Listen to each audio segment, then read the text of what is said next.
조합제TV 시청자 여러분 안녕하십니까. 며칠 전에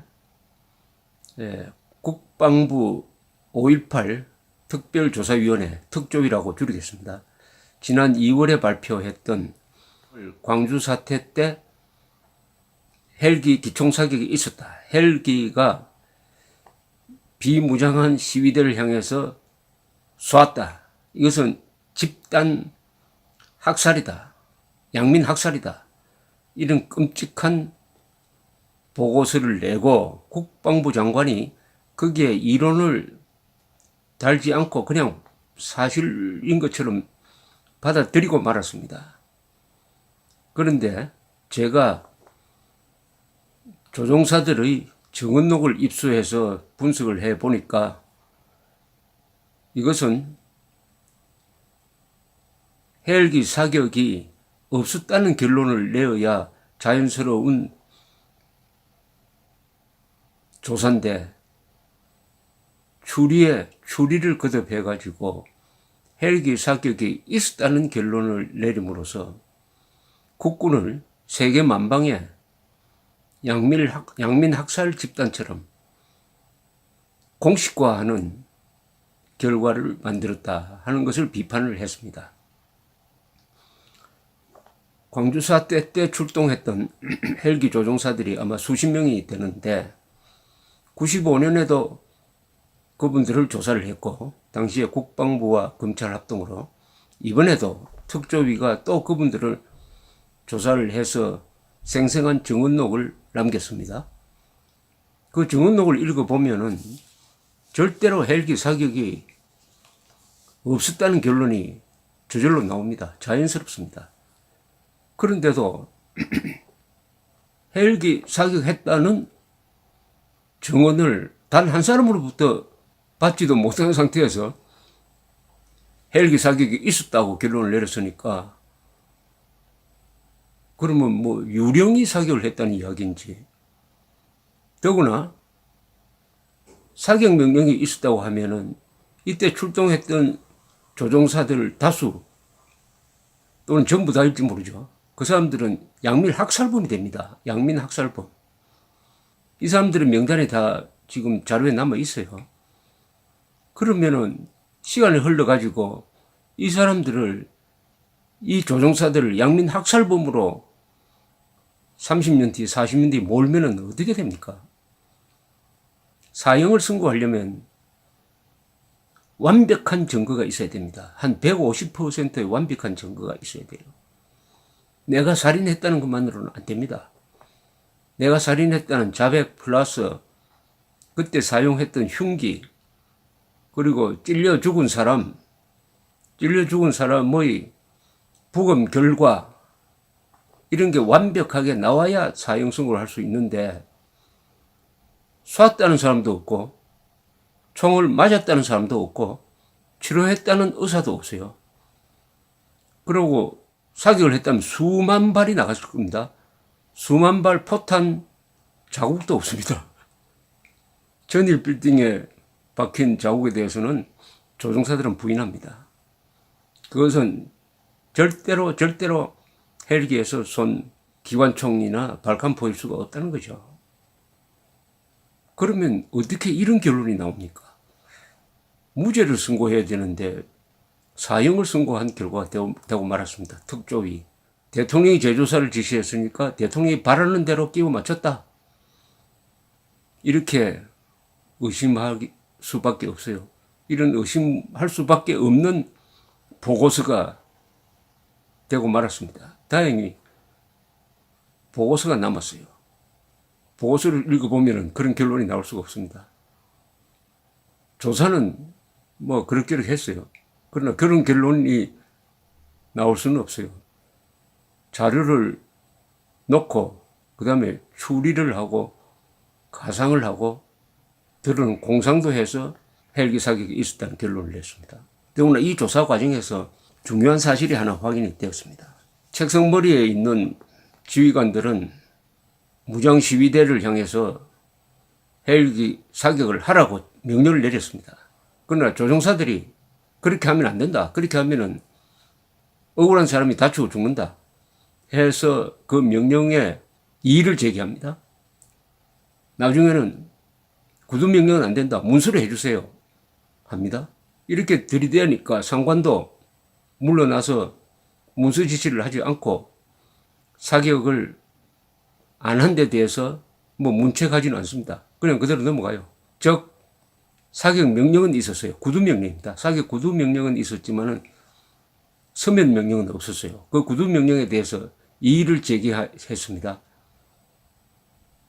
상당한 여러 조종사들이 그랬어요. 거기에 대해서 상관이 납득을 했습니다. 이게 중요합니다. 납득을 했어요.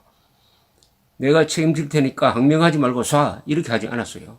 이 정도의 상하간의 의사소통이 되었습니다. 못 쏘겠다고 한 조종사가 벌 받은 게 없어요. 이러면은 이게 학살 군대가 아니잖아요. 괜찮은 군대 아닙니까? 이 정도면. 이 정도 의사소통이 된다면. 민주적으로 이루어진다면. 지금 정권 안에서 이루어지는 상명하복보다는 훨씬 더 유연합니다. 그리고 못 쏘겠습니다 하고 한 조종사들은 이 표창감입니다. 그냥 명령을 받고 쏘았으면 정말 수십 명, 수백 명이 죽었을 겁니다. 이번 조사를 통해서 가장 중요한 발견을 했어요. 그런데 특조위가 이들을 양민 학살범으로 모은 거 아닙니까? 영웅을, 정의로운 사람을 학살범으로 모으면 됩니까? 이 1995년 5월 15일 진술조서에서 보면 말이죠. 103 항공대대장이라는 분은 이렇게 증언을 했어요. 김모모 장군이 저에게 코브라로 코브라 헬리콥터 종류입니다. 코브라로 광주천을 따라 천에다가 위협 사격을 하라고 지시하여 코브라의 경우 20mm 발칸으로 사격을 하면은 그 위력이 엄청나 천 내갑니다. 냇물에다가 사격을 하여도 파편으로 수많은 인명피해가 생긴다면서 불가함을 보고하였음. 이에 김 장군이 배속이 되었으면 시키는 대로 하지 무슨 말이 많으냐고 길란하여 제가 그러면 서면으로 지시를 해달라고 하였으나 서면 지시가 없어 사격을 하지 않았음. 이렇게 되어 있습니다. 아주 아랫사람이 윗사람에게 당당하게 대합니다. 506 항공대대장은 95년 5월 24일 이렇게 진술했습니다. 김모모 중교사 전투발전부장이 항공대장 도청 옥상에 있는 대공 화기 진지를 제압하라고 지시.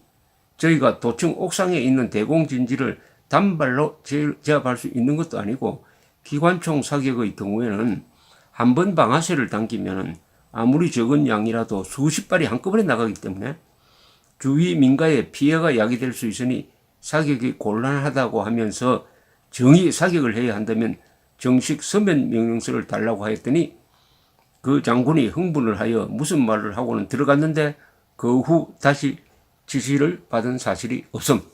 그러니까 구두 명령은 안 된다. 서면 명령을 내려달라니까 안 내렸다는 겁니다. 그러니까 안 쏘았다는 거예요. 앞에서 잠시 설명드렸는데 이건 중요하기 때문에 더 자세히 설명드릴 사건이 하나 있습니다. 1980년 5월 24일입니다. 5월 24일 이제 광주가 무장시민군에 의해서 장악된 이후입니다. 5월 24일 오후 1시 55분경 공수 11여단 63대대가 광주 송정리 비행장으로 이동하기 위하여 효천역 앞에 이르렀을 때 부근에 매복하고 있던 전교사 보병학교 교도대 병력이 이들을 무장시위대로 오인을 했습니다. 옷차림이 남루했습니다. 그래서 선두 장갑차와 후속 트럭에 90mm 무반동총 4발을 명중시키는 등 집중사격을 가했습니다. 11여단 내 교도대 병력이 그래서 아군끼리 전투가 생겼어요.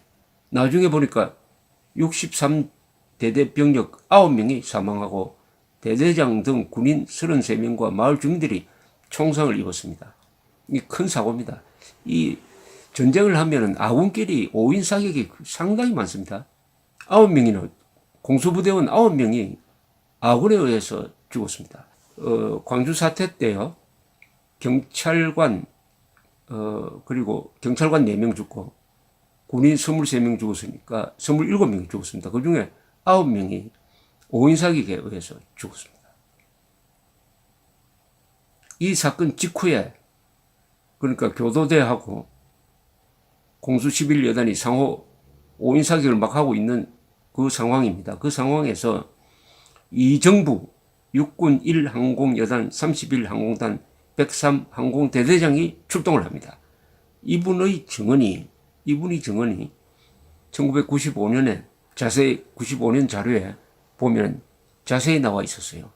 이분이 아주 이게 영화처럼 이렇게 설명을 합니다. 한번 들어보십시오. 공수부대가 비행단으로 철수하는 것을 의무화라고 하여 코브라 2대를 인솔하고 공수부대 이동로를 의무화하다가 2시간 정도 지나 연료 재보급을 위해 광주 비행장에서 내려가지고 급유를 하고 있는데 헬기 무전으로 11여단장이 자기 병력이 이동 중 산 쪽에 있는 폭도로부터 공격을 받아 난리가 났으니 폭도들에게 무차별 제압 사격을 해달라고 요청하여 제가 즉각 출동하여 현장으로 갔는데 막상 공중에서 7.5배 망원경을 사용하여 지상에 있는 병력들을 정확히 확인하니 산 위에 있는 병력이 아군 보병학교 교도대로 확인되어 그 망원경으로는 병력들의 상위 마크까지 확인이 가능하였음. 제가 아군이라고 보고하니 여단장이 말도 되지 않는다고 하면서 사격을 하라고 하여 제가 다시 확인한 후 재차 보고를 하였으며 제가 그 상황을 정교사에도 보고를 하니 처음에는 믿지 않다가 결국은 저의 말을 믿고 조치를 하여 그날 또 결국은 사격을 한 사실이 없습니다. 11여단장은 자기 병력이 산 쪽으로부터 공격을 받으니까 폭도인 줄 알고 출동을 시켰더니 이 이정부 항공대대장이 위에서 내려다 보니까 망원경으로 보니까 아군이더라. 폭도가 아니더라. 이렇게 보고를 하니까 무슨 소리냐. 그래도 쏴라고 했더니 또 재차 확인하고 아니다. 이렇게 해서 그날 쏘지 않게 되었다는 겁니다.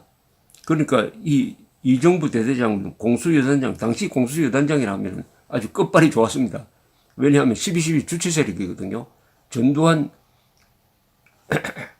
보안사령관의 직속이니까 공수여단장이 사격 명령을 내렸으면 웬만하면 했을 텐데 이 강단 있는 조종사가 2번이나 거부합니다. 그런데 참 희한한 일이 벌어졌습니다. 그런데 국방부 이번에 5.18 재조사위원회는 이 사안을 어떻게 해석을 하느냐 이렇게 해석을 합니다. 당시 교도대가 아니고 시민군이었다면 실제 사격하였을 가능성이 높다면서 사격이 있었다는 결론의 뒷받침으로 삼고 있습니다. 이 무슨 논리의 비약입니까? 왜 이런 가정을 합니까? 가정을 한다는 것은 물증이 없을 때 직접 증거를 찾지 못하면 이제 추리를 하게 되죠. 그게 가정, 공상, 논리 비약으로 이어지는데 당시 교도대가 아니었고 시민군이었다면 사격하였을 가능성이 높다. 어떻게 그렇죠? 이게 무슨 논리적 귀결이 됩니까? 교도대가 아니고 시민군이었다면 문제는 그 시민군이 무장을 하고 공수여단을 향해서 마구 쏘고 있었으면 헬리콥터에서 쐈을 가능성이 있습니다. 그렇지 않고 그 시민군이 평화적 시위를 하고 있었으면 쏘았을 리가 없죠. 또 앞에 여러 조종사가 이야기했듯이 그런 무모한 사격은 다 거부를 했습니다. 시민군이 헬리콥터를 공격한다든지 국군을 공격하면 헬리콥터에 탄 사람들이 쏘았겠죠. 그러나 지금 문제가 되고 있는 것은 평화적 시위대에 대한 헬기 기총 사격이 있었다는 거 아닙니까? 교도대 아군이다. 그러니까 못 쏘겠다고 했듯이 비무장한 시민이었으면 시민들이 평화적 시위를 하고 있었으면 이정부 대대장은 당연히 이 망원경으로 내려다보고 지금 무기를 갖고 있지 않습니다. 평화적 시위를 하고 있습니다. 그러니까 쏴서는 안 됩니다. 라고 했을 겁니다. 그러니까 이 증언은 부당한 사격 명령을 거부할 수 있는 용기가 당시에 조종사들에게 있었고 그 정당한 사격명령 거부 행위에 대해서 그 당시의 상관들이 누르지 않고 그것을 다 수용을 했다. 이렇게 해석을 해야 하는 게 맞죠. 어쨌든 이 정부 같은, 이 영화에나 나올 것 같은 이 용감한, 부당한, 위험한 사격명령을 거부한 조종사들이 상당수 있었다는 것은 이번 조사의 하나의 성과입니다. 광주에서는 이런 사람들을 양민 학살범, 헬기 사격했다고 몰지 말고 이런 사람들을 의인으로, 광주 사태의 의인으로 오히려 축해 세워야 하는 게 아니냐 하는 생각이 들었습니다. 다음에 한 번 더 말씀드릴 기회가 있을 겁니다. 감사합니다.